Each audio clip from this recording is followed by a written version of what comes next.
Bom, gente, dando continuidade então ao nosso conteúdo a respeito dos tipos sanguíneos, nós temos também um outro fator que deve ser levado em consideração quando pensamos no caso de transplante, tá? Um dos fatores, né, e o mais importante nesse caso vai ser o fator RH, tá? Então vamos lá. O fator RH, ele foi descoberto por um cientista, né, e a sua equipe, né, que é o Carl Landstein, em uma experiência com o macaco rhesus, né? Então o RH vem de rhesus, ok? E eles verificavam que o sangue do macaco rhesus, quando ele era injetado em coelhos, ele induzia a formação de anticorpos, que é o anti-RH. Capaz então de aglutinar, que é formar aqueles grumos que a gente já tinha falado antes. Só o sangue de macacos, não só o sangue de macacos, mas como também o sangue de uma certa porcentagem de pessoas, ok? Então, olhando ali no primeiro exemplo, eu tenho hemácias de macaco com o fator rhesus, né? O sangue da cobaia, então eu coloco ter o fator rhesus, né? Ter o fator RH é ser RH positivo, então eu injeto esse sangue com esse fator na cobaia, e a cobaia, como ela não reconhece aquilo como sendo dela, porque ela não tem aquele fator, ela começa a produzir anticorpos contra, certo? E aí eu tenho o processo de aglutinação. A gente vai ver qual que é a consequência desse processo de aglutinação depois. Então, o RH negativo, ele tem uma hemácia que não tem proteína RH. E o RH positivo tem uma hemácia com a proteína RH. Bom, o anti-RH, ele é capaz de aglutinar as hemácias humanas portadoras do antígeno RH. Os indivíduos cujas hemácias são aglutinadas, né, quando a gente usa o anti-RH, eu chamo isso de RH positivo, tá? Cerca de 85% das pessoas de pele clara são RH positivo.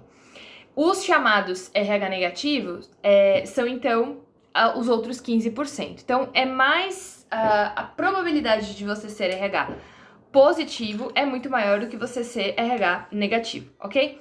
Então, no caso do sangue humano, se eu pego o sangue de eu quero saber o tipo de sanguíneo da pessoa, se ela é RH positivo ou RH negativo, tá?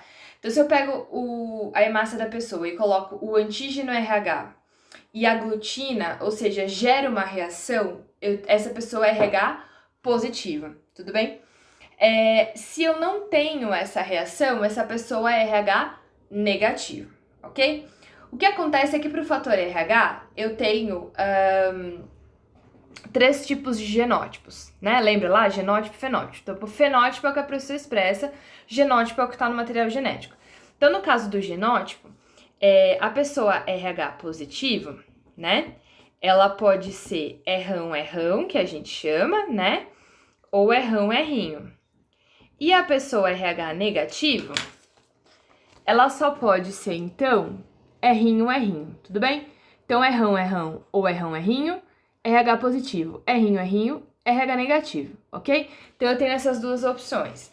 Por isso que a probabilidade de uma pessoa ser RH positiva é muito maior, porque eu acabo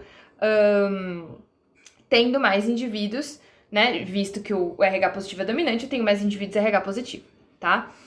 O fator RH, ele é dado como um caráter mendeliano, como eu falei. Então, positivo domina o negativo. Eu posso escrever isso tanto como eu escrevi aqui, né? Errão, quanto RH, ou RH, errão maiúsculo e o errinho, ou RHzinho, tá? Ou eu posso usar D, né? Enfim, as formas como a gente identifica aquilo que a gente sabe da genética. A letra que eu uso não interfere muito. Bom, se a pessoa for RH positivo, significa que ela tem o antígeno RH, tá? Então, na hemácia dela tem o RH. Se ela for RH negativa, ela não tem. Ela não tem nem o antígeno, nem o anticorpo. Mas como assim? Porque o O, ele não tinha o antígeno, mas ele tinha o anticorpo. Pois bem, o que acontece diferente aqui? A pessoa RH negativa, ela só vai produzir o antígeno anti-RH quando ela entrar em contato com um positivo. Tudo bem? Então, por isso que isso também tem que ser avaliado na transfusão sanguínea. O positivo, ele doa só para positivo e o negativo doa para positivo e para negativo, pelo fator que eu acabei de falar. Se o positivo tem o RH e o negativo não tem nenhuma coisa nem outra, então ele pode, né, o negativo pode doar para o positivo. Se o negativo não tem nada, mas quando ele entra em contato com o positivo, ele gera o anticorpo anti-RH, consequentemente, ele vai acabar desenvolvendo anticorpo contra aquilo, tá? Então, positivo doa para positivo não doa para negativo, negativo doa para negativo e negativo doa para positivo. Ou seja, a pessoa que ela é O negativo é um problema. Por quê? Porque o O só recebe de O. E negativo só recebe de negativo, então o O negativo só pode receber de O negativo. Então, olha o genótipo lá. Errão. Fenótipo. RH positivo, antígeno, RH. No plasma não tem anticorpo nenhum. O errão é a mesma coisa. Ele tem o RH positivo, tem o antígeno RH, mas não tem nada no plasma. O RH negativo, né, é o errinho, ele não tem o antígeno RH e ele só vai ter a produção do anticorpo caso ele receba um sangue do tipo RH positivo, ok? Bom, então o que acontece na eritroblastose fetal? A eritroblastose fetal é uma doença que atinge recém-nascidos e mães, das quais as mães são RH negativo, e o pai da criança é RH positivo. Então, se eu for analisar uma questão de probabilidade, né? Se eu for pensar num indivíduo heterozigoto, né? O indivíduo heterozigoto, aquele quadrado que a gente sempre faz, né? Então, eu tenho o indivíduo heterozigoto com a esposa, que é RH positivo. Então, se a gente olhar aqui, ó, eu sei que tá do lado contrário, mas dá pra vocês verem. O RH errinho. No final das contas, eu vou ter metade dos indivíduos tem chance de ser positivo, tudo bem? Se caso o esposo for errão, então 100% dos indivíduos vão ser positivo. Ou seja, essa mãe RH, ela tem pelo menos metade de chance de ter um filho RH positivo. O que vai começar a acontecer? A mãe, essa mulher, ela nunca teve contato com um sangue RH positivo. Primeira vez que o corpo dela reconhece aquilo, ela vai começar a produzir anticorpos anti-RH, que podem atravessar a placenta e ir para a criança, como está exemplificado aí no desenho. Eritroblastose fetal, doença de Rhesus, é uma doença hemolítica por incompatibilidade RH ou doença hemolítica do recém-nascido, que ocorre em 1 a cada 200 nascimentos e consiste na destruição das hemácias do feto. Se a mulher já faz um acompanhamento médico, né, e ela já sabe que ela é RH negativo, então, se ela planeja engravidar, ela toma o que a gente chama de vacina, tá? Não é uma vacina, mas ela já entra em contato a primeira vez com o RH positivo, tá? Então, para que exista risco de uma mãe, fator negativo, dar à luz a uma criança RH positivo, ela deve ter sido previamente sensibilizada. O primeiro filho não tem problema, vai dar problema, então, na segunda criança, tudo bem?